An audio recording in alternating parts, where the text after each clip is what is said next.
I did have a laugh at this, Paula. Meghan won't do any public events in the UK, despite the fact that their publicist said in the lead up to this visit that they'll be doing a string of public events together.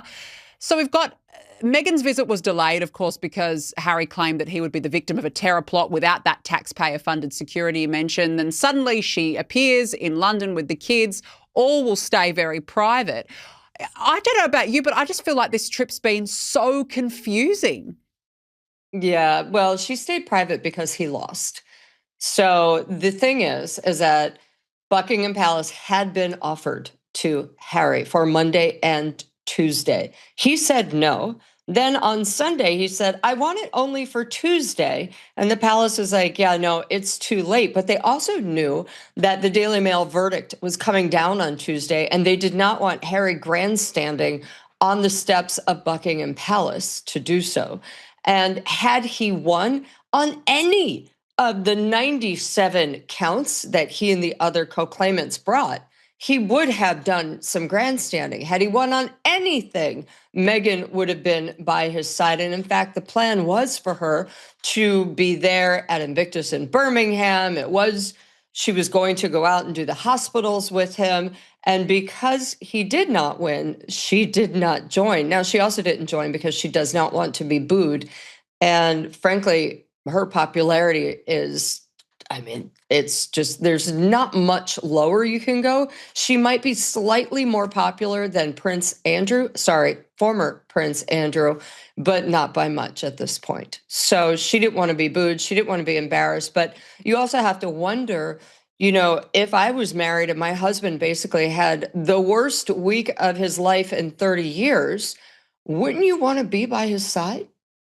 Yeah. You'd think so, right? Wouldn't that just be the natural thing you would do when you are a husband and wife? You'd think so, which makes me wonder what is going on with those two. If there's one thing I've learned about the coverage surrounding Prince Harry and Meghan Markle, it's this.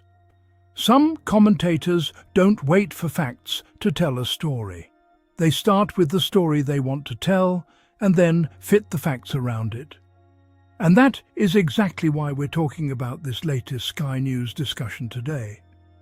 Because what was presented as analysis quickly turned into assumption after assumption about Meghan's motives, Harry's decisions, and even the state of their marriage.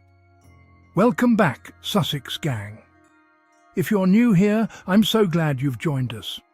This is where we look beyond the headlines, challenge the narratives, and ask the questions that too many commentators never seem interested in asking. If you enjoy thoughtful royal commentary, don't forget to like this video, subscribe, and turn on notifications. And if you'd like to support the channel, your super thanks are always deeply appreciated. Now, let's get into it. One of the first things that struck me while listening to this discussion was just how confidently opinions were presented as though they were established facts. The panel didn't simply say, perhaps this happened, or it's possible that. Instead, they confidently filled in gaps with their own conclusions. That's an important distinction because viewers deserve to know when they're hearing verified information and when they're hearing interpretation. Take the repeated suggestion that Meghan stayed away because Harry lost his court case. That's a conclusion, not a demonstrated fact. Unless Harry or Meghan themselves have said that was the reason, or there is reliable evidence confirming it, it remains speculation. There are countless reasons why a family might decide not to travel together, especially when security arrangements have been the subject of years of legal disputes and public discussion. Jumping from she wasn't there to she didn't come because she was embarrassed skips over every other possible explanation. What also stood out to me was how quickly the conversation shifted from discussing public events to questioning Meghan's character. Instead of asking whether there could be legitimate logistical, personal, or security reasons behind travel decisions, the discussion immediately framed her absence as proof of cowardice or selfishness. That's quite a leap, And it's worth asking why that leap seems to happen so often when Meghan is involved. Another claim that deserves closer examination is the assertion that Meghan didn't want to be booed because of her popularity. Popularity is not a fixed measurement. Public opinion changes over time, differs across countries, and depends heavily on the audience being surveyed. Even if someone points to opinion polls, those polls don't automatically explain an individual's private decisions. More importantly, predicting someone's motivation based on polling isn't evidence, it's inference. What concerns me most isn't that commentators have opinions. Everyone is entitled to an opinion. The issue is when speculation is delivered with such certainty that viewers are encouraged to treat it as established truth. Responsible commentary should make clear where the facts end and interpretation begins. Then there was another familiar narrative. If Meghan truly supported Harry, she would have stood beside him physically during what the commentators described as one of the worst weeks of his life.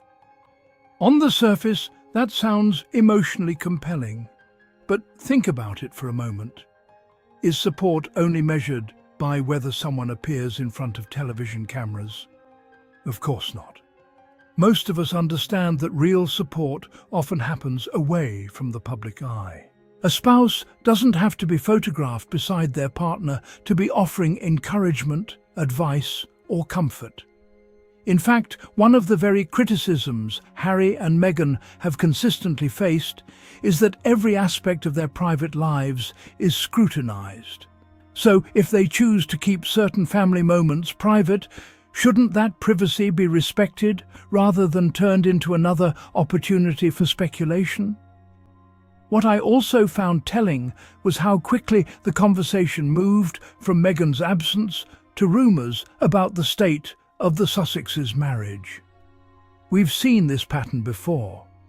Whenever Harry and Meghan aren't photographed together for a period of time, headlines begin asking whether they're drifting apart. Then, when they appear together, the narrative suddenly changes to claims that it's all a public relations exercise. It's a no-win situation because whatever they do is interpreted through a predetermined lens. That's why it's so important for us as viewers to step back and ask ourselves a simple question. What evidence has actually been presented? Not what someone believes, not what someone suspects. What evidence? There's another issue here that often gets overlooked. We regularly hear calls for public figures to protect their families, to put their children first, and to prioritize safety over publicity.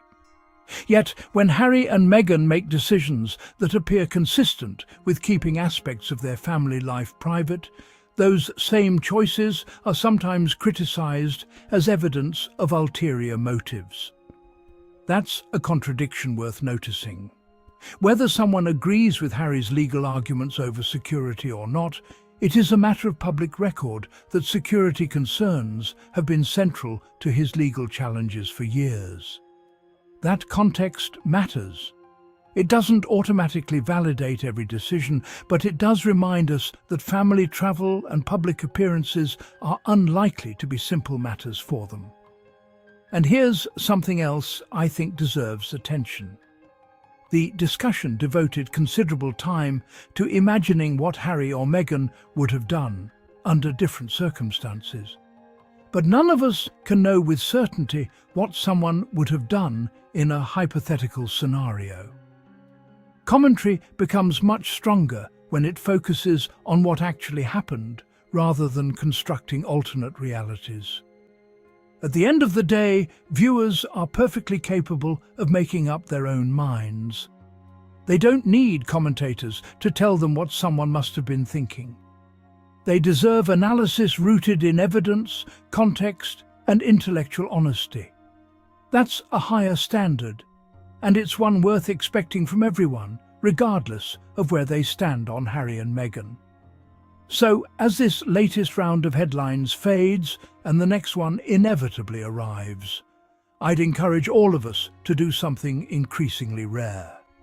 Pause, separate confirmed facts from speculation, and judge events on the evidence that actually exists, not on assumptions about what might have happened behind closed doors. Whether you're a supporter of the Sussexes or a critic, that approach leads to a fairer conversation, and ultimately a more informed one. If you enjoyed today's discussion, let me know your thoughts respectfully in the comments. I'd love to hear where you think the line should be drawn between opinion and evidence in royal coverage. If you haven't already, please like this video, subscribe to join the Sussex gang, and if you'd like to help support the channel, your super thanks truly make a difference. Until next time, take care, keep questioning the headlines, and I'll see you in the next one.